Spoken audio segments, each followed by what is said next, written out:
Welcome to Broomy's Garage. Thanks for clicking on this video. Now we have a mountain of parts that have arrived today, as well as that world exclusive Haltech product. So make sure you stay tuned to later on that video to check that out. Got plenty of work to do, so let's get into it.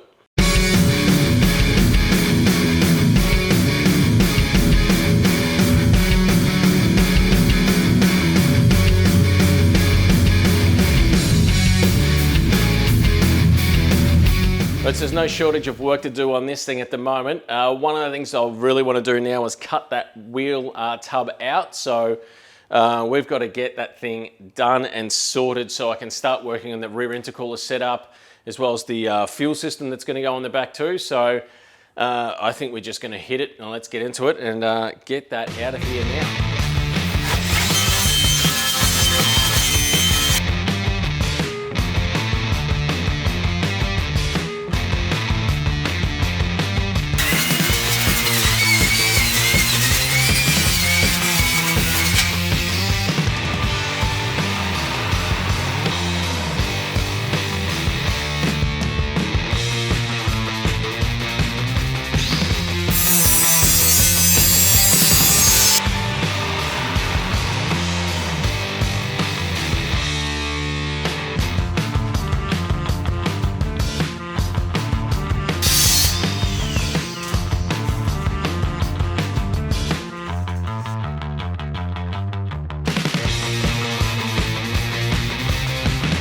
So after some cutting, welding, cardboard templates, this is what we've got.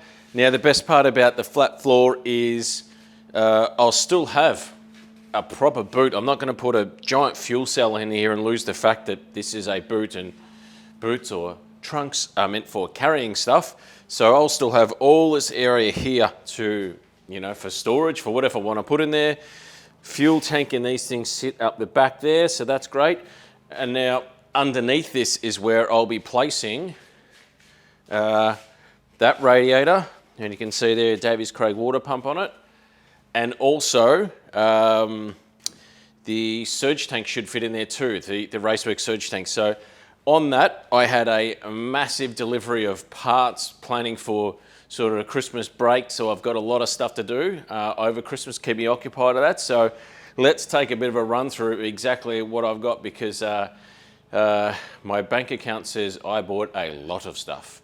Right, so when I bought a lot of stuff, I mean I bought a lot of stuff. I'm sitting here right next to a box from Raceworks that's about 50 by 50 by 50, and it is full almost to the brim. So no particular order. Let's start going through some of this stuff. I have a single fuse box here, which I just bought off eBay, but these hold 10 relays and 18 fuses. So I'm going to be putting that up the back of the car here.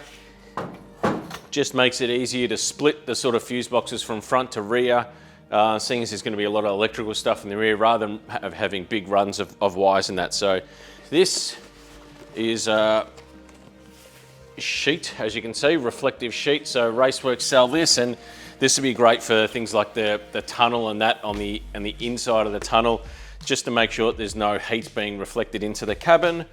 Now, I just mentioned it before about running the intercooler radiator in the boot here and the surge tank next to it.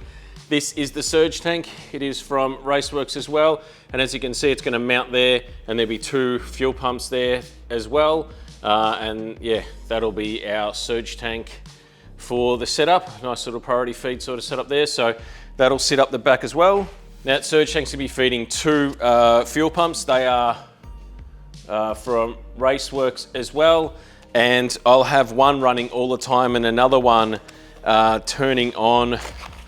Probably set something up for maybe ethanol content essentially. So if the ethanol content's over 50% and and boost is over 8 PSI or something, it'll turn on the second pump. Second pump's also good there for just in case the first pump dies or something and you're stranded. Bang, you can whack a second pump on. So it's almost a redundancy built into the car, because remember what I'm building this for is just a nice cruiser, maybe a 10-second car or something like that, run a high 10 or something in it.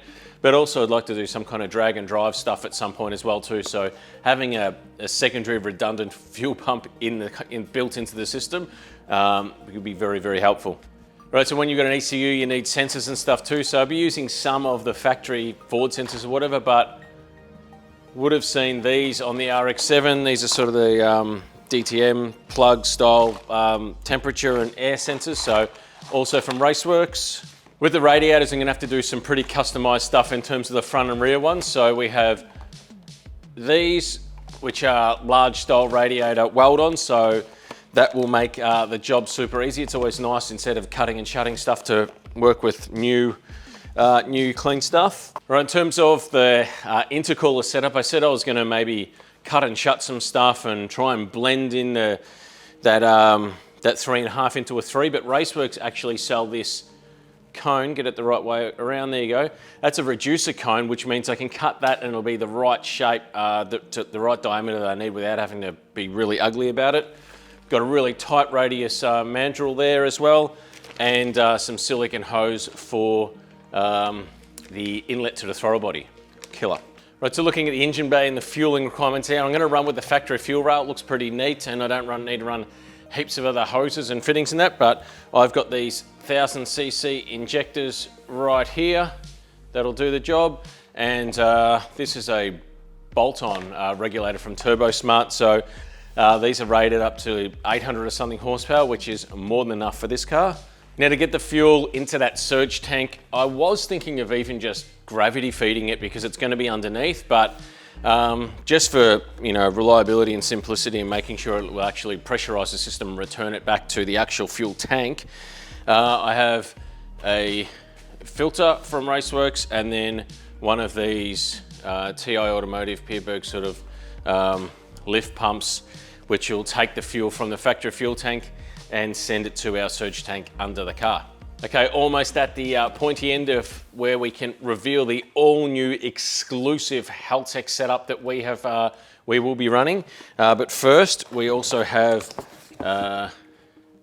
a steering wheel from Raceworks and the horn adapter there. So yes, I know I could run with the factory steering wheel, which I do have, but it is incredibly manky and a bit ruined in that, and this is just nice and clean in that. And yeah, back in the 2000s, everyone would have had like a Sparker or something like this, or whatever they were, Nardi steering wheels and that. Not so much the factory look. So factory looks very popular now with people that have they're sort of modifying cars and they want to keep a bit of that touch, but I don't really care for it. I like the steering wheel look, so that's going in. Now, I've started some work already, but this is my Haltech loom, and I can now reveal the world exclusive, first ever of its kind product here, and it is the all new Nexus RX 4.0. So as you can see, it's an engine control management system. It has onboard fuses and that, and relays, and it's got an ECU. So it is a complete vehicle control solution. Yeah, not really. So what it is basically, I've got here my Elite 2500T, and this will be the fuse box for the front of the car. Some things I've also got is obviously this giant loom hanging around my neck. We've got a wideband controller as well. In terms of this, I bought this on the Black Friday special and that. This come from a dealer in Queensland. You may have heard the guy, The Hoff. So I bought this via The Hoff Nugget Garage, and yeah, sorted that out. So thanks to him, price was killer. The sale that Haltech had made it favorable to buy this. Honestly, for the price that I got this for and the wideband, means I can start, as you can see, I already start wiring it now. So I can start working on it right now. I could add a PD16 down the track and it will still cost less, I believe, than if I was to buy the R5 Nexus. So in my mind, for this car, this is the perfect solution, So that R3 Nexus that's coming out, that doesn't have enough power outputs for my mind to be even, to think of that as an actual PDM solution almost. It just doesn't have enough. I mean, this has, I've got a fuse box here in the front that's got 10 relays, and I've got another one that's got 10 relays at the back, and I'll be using quite a fair few of that and all the power outputs. So realistically, if you bought the R3 Nexus, you're pretty much going to have to run external fuses and relays or buy the PD16 PDM anyway. So I didn't count the R3 as an option really for this car. So it was either 2500T and some fuses, or a PD16, or an R5.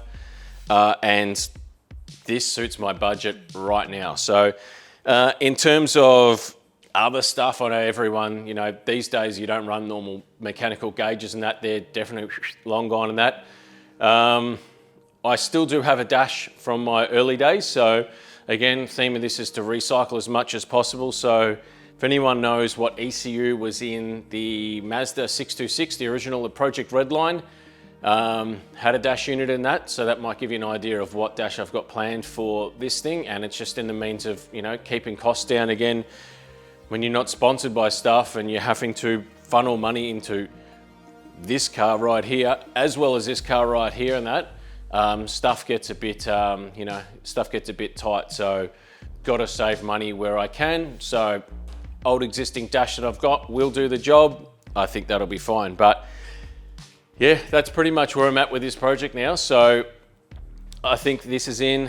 I've been really delayed with Australia Post stuff. Now I know people might be, you've got to be more organized. You should have X, Y, Z. I only got two of the things I'm waiting for are basically a boring kit for the lathe to machine down some bearing adapters for the front hub so I can put the front brakes on, so it'll be mobile and on wheels on the front again.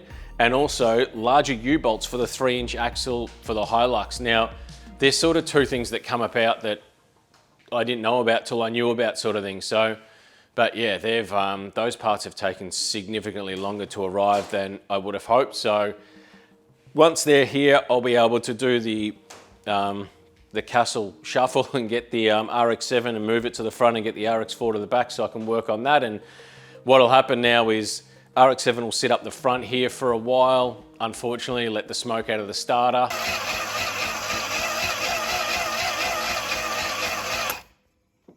And that's why we're not racing that. But then the RX-4 can go on the hoist and I can get underneath it and do all the stuff that having a hoist makes really, really easy, like working underneath it, because crawling around on the dirt on the ground ain't really my style anymore these days. So that's pretty much where we're at with everything. Starting to progress really, really well. And yeah, super pumped about where we're at. So thanks for watching, and hopefully next episode we have even some more progress for you. Until then, see you later. What I don't want to see is the Bills winning a Super Bowl.